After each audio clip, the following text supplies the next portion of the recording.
नमस्कार दोस्तों, मैं Lalita Agarwal PSSM blessings audio team Kolkata से बोल रही हूँ। पिछली कड़ी में हमने आत्म अनुशासन के बारे में जाना। ऑडियो नंबर 26 में हम एक नए चैप्टर की शुरुआत करेंगे जिसका नाम है इस्तांबुल की यात्रा। एक दिन सुबह मेरे पिता एक कार और ड्राइवर ले आए।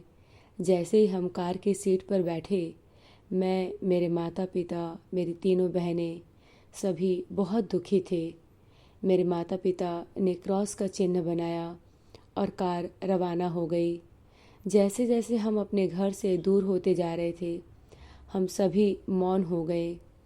1 घंटे की यात्रा के बाद मेरे पिता ने कहा, जीवन में ऐसे दिन आते हैं जब हमें जिन चीज़ों से प्रेम होता है उन्हें छोड़ना पड़ता है ताकि हमें बेहतर चीज़ें मिल सकें। उन्होंने फिर कहा, मुझे विश्वास है हमारे अपने लोग हमारा इंतज़ार कर रहे हैं। तुम्हारी आंट्स, अंकल्स, तुम्हारी बहनें, हमारे मिलने पर हमें और उन्हें दोनों को बहुत खुशी होगी। हम सभी अपने अपने विचारों में खोए हुए थे कि रास्ते में 2 बार ऐसा हुआ कि हमारी कार दुर्घटनाग्रस्त होते होते बची। मेरी मम्मी ने मेरे डैडी से कहा, ऐसा नहीं लगता कि ड्राइवर यह सब जानबूझकर कर रहा है ताकि वह हमसे हमारे पैसे और हमारे बच्चों को छीन सके। मेरे डैडी ने उन्हें आश्वस्त करते हुए कहा कि ऐसी कोई बात नहीं है। मध्य रात्रि तक हम अंकारा पहुंच चुके थे। जब हम सभी होटल के कमरे में इकट्ठे हुए, मेरी माँ ने हमसे कहा, यहाँ तुम आर्मेनियन मत बोलना। तुर्कों को यह नहीं पता होना चाहिए कि हम ईसाई हैं, और एक दूसरे का नाम भी ज़ोर से मत बुलाना। मेरे पिता से बातें करते हुए उन्होंने कहा, मैं सोच रही थी किस तरह हजारों हजारों आर्मेनियन तुर्कों द्वारा मार काट दिए गए। मुझे बहुत रोना आ रहा है। मेरे पिता ने कहा, हाँ मैं जानता हूँ, लेकिन अगर हम अतीत में ही रहे तो हम भविष्य का आनंद नहीं ले सकते। थोड़ी देर के लिए भविष्य के बारे में सोचो, मम्मी ने कहा, लेकिन भविष्य अतीत का ही तो परिणाम है। डैडी ने कहा, जो हुआ उसे भूल जाओ। हमें कुछ ऐसा करना चाहिए कि हम अतीत की यादों को भूल जाएं और अपना पूरा ध्यान भविष्य पर लगाएं। ऐसा कहकर वह हमारे लिए खाने की व्यवस्था करने चले गए। हम सभी बहुत थक गए थे और हमें आराम की ज़रूरत थी। दूसरे दिन हम ट्रेन में चढ़े जो सुंदर पहाड़ों और घाटियों से होकर गुजर रही थी। हमारे कंपार्टमेंट में एक तुर्क परिवार भी था, एक व्यक्ति और उसकी 2 प्यारी बेटियां। तुर्क अक्सर दूसरों की व्यक्तिगत ज़िंदगी के बारे में जानने में रुचि रखते थे, खासकर तब जब उन्हें पता हो कि सामने वाला व्यक्ति मुस्लिम नहीं है।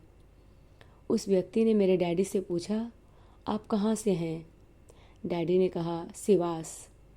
उसने फिर पूछा, आपका नाम क्या है? मेरे पिता ने कहा, फाइक। उन्होंने अपना टर्किश नाम बताया जिसका मतलब होता है विश्वासी। मेरी बड़ी बहन ल्यूसिन पर नज़र डालते हुए उस तुर्क ने कहा, तुम्हारी बेटी बहुत सुंदर है।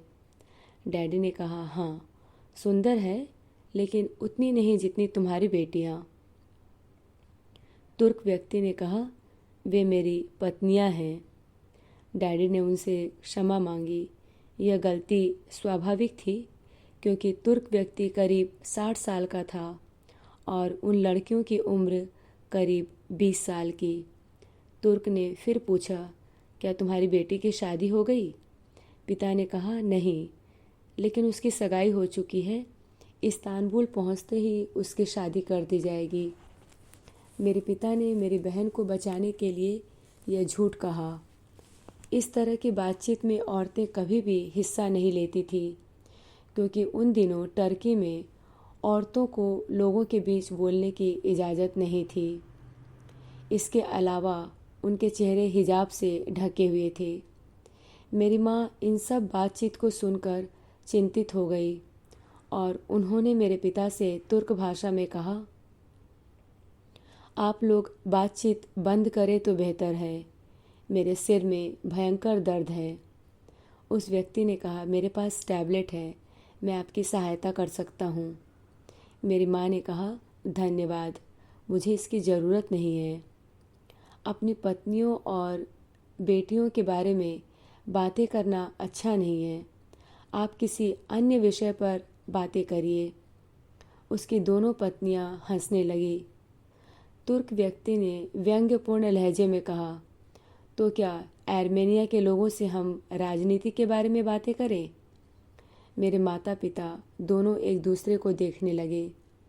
मेरी माँ ने कहा, राजनीति के बारे में बात करने की कोई ज़रूरत नहीं है, हमारी सरकार जानती है क्या करना चाहिए। तुर्क ने फिर कहा, तुम आर्मेनियन लोग कभी समझदार नहीं हो सकते, तुम लोगों की यहाँ कोई ज़रूरत नहीं है। हम लोगों को लगा कि हमने तुम लोगों से छुटकारा पा लिया है, लेकिन मैं जहाँ भी जाता हूँ किसी न किसी आर्मेनियन से मिल ही जाता हूँ। उसकी एक पत्नी ने उसे चुप कराते हुए कहा, आपको इस तरह की बात नहीं करनी चाहिए, खासकर तब जब आर्मेनियंस ने व्यक्तिगत तौर पर आपके लिए कितना कुछ किया है। एक साथ यात्रा करते हुए इस तरह की चर्चा नहीं होनी चाहिए, यह मुझे बिल्कुल पसंद नहीं है। और उसने इशारे से मेरे डैडी को शांत रहने के लिए कहा। वहाँ का वातावरण खराब हो चुका था। हर व्यक्ति चिंतित था कि पता नहीं क्या होने वाला है। अचानक मेरी मम्मी फूट पड़ी, तुम तुर्कों ने 2 लाख आर्मेनियंस की हत्या कर दी, उन्हें जान से मार डाला, और अभी भी आपका ज़मीर मरा हुआ है। तुम्हें पता है हमारे परिवार के 75 लोग हमारी आंखों के सामने मारे गए, और तब भी तुम्हें ऐसा नहीं लगता कि हमारे हृदय के घाव को छेड़ना गलत है? तुर्क ने कहा, ज़्यादा चालाक बनने की कोशिश मत करो। और उसने मेरी बहन की तरफ हाथ बढ़ाते हुए कहा, कितनी प्यारी है ये, मैं इससे विवाह करना चाहता हूँ। और उसके चेहरे को छूने की कोशिश करने लगा। वह हट गई। मेरे पिता ने उसे बीच में ही रोककर उसका हाथ पकड़ लिया और दरवाजे की तरफ धक्का देते हुए बोले, तमीज़ से पेश आओ, या मैं तुम्हें सिखाऊं कि कैसे पेश आया जाता है। 10 मिनट के बाद 2 पुलिस वाले आ गए और मेरे पिता और तुर्क व्यक्ति दोनों को अपने साथ ले गए। मैं भी उनके पीछे गया। वे हमें एक कमरे में ले गए। एक पुलिस वाले ने मेरे पिता से पूछा कि क्या हुआ। उन्होंने कहा, सर, सिवास में एक गवर्नमेंट हॉस्पिटल में मैं डॉक्टर था। मैंने अपने देश की 20 साल तक सेवा की है, और यह व्यक्ति हमारे परिवार का अपमान कर रहा है और अतीत की सभी पुरानी बातों और विषयों की चर्चा कर रहा है, जिसके बारे में हम सुनना भी नहीं चाहते। तुर्क की तरफ देखकर पुलिस वाले ने पूछा, और तुम क्या बोलते हो? अरे सर, ये सब गद्दार हैं, अविश्वासी। तुर्क सभी व्यक्तियों को जो मुस्लिम नहीं होते थे इसी नाम से पुकारते थे। पुलिस वाले ने कहा, और? तुर्क व्यक्ति ने कहा, और कुछ नहीं।